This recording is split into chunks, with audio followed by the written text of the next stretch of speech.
everyone. Today I want to talk about one of my favorite topics, which is blogging for your business. And I love blogging. I know a lot of people don't like writing, but I think that it's really important that you have a blog to support your business because it helps you in Google search and it gives customers a place to go to get information. There are a lot of benefits to having a blog for a business, and pretty much none of them are about getting ad money on a blog because that's a different type of blogging. There are bloggers who blog for ad revenue, and every time you go to their blog, 90 things pop up and you can't X them out and it's really annoying. But for an e-commerce blog that supports your shop or your business or your website, you really shouldn't have ads on there because it's going to direct people off of your website to the ad website. And what you can do, and this is what I do for my cake blog, I put my own ads on there. So I've designed things that look like ads, but they lead back to my website where the blog is. So you can do that, but as far as blogging goes, the reason that you do it for an e-commerce website where you're selling products is to get people to go to the website or your Etsy shop, whichever is the place that you sell. And it's an excellent source of traffic if you do it the right way. Now, I am a member of a blogging program, and I'll put my affiliate link in the description. If you want to invest in this, it's a big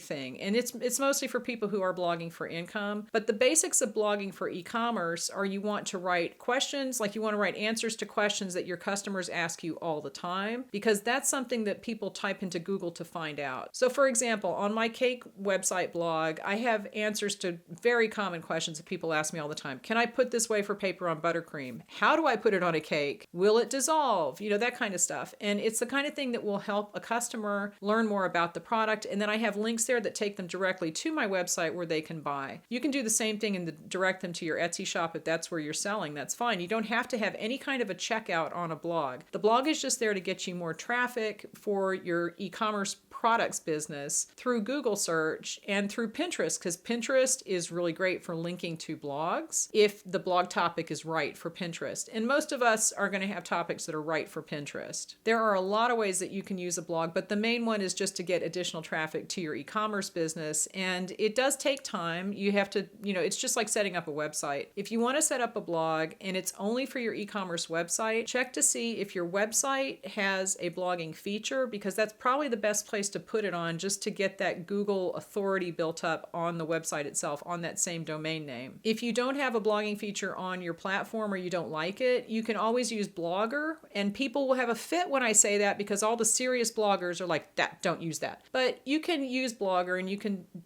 point a domain name at it so that you type in something else and it comes up on the blog. It's blogspot/Blogger. It's the same thing. But guess who owns Blogger? Google. Google owns it. And I have an old blog on Blogspot and it continues to get traffic even though I don't really do much to it. So it's not the kind of thing where the platform itself matters too much. If you are going to want to blog about this topic way down the road and you want to make this into a blog that makes ad revenue, I would go with WordPress because that's the most commonly used one. And again, I'll put the links to the videos for this program that I made because I do have YouTube channels, free information. Go ahead. If you want to join it, you can use my affiliate link. But in the meantime, go watch their YouTube channel and they will show you how to set up a blog and just tips about blogging and that kind of stuff. But I really think it's important that everybody has a blog. Even if you don't want to write a lot, just writing 10 articles that will help your customers is a good thing. Because if a customer asks you a question, you can say, oh, I wrote an article about that. Here's the link. And then you don't have to go through the whole explanation. It helps the customer figure out what your products are about. It helps answer their questions. And then they feel more confident in buying from you because you've sent them to a good piece of information that answered all their questions. And they'll trust you a little more. All right, so leave me any questions. Check out the links in the description, and I will talk to you later.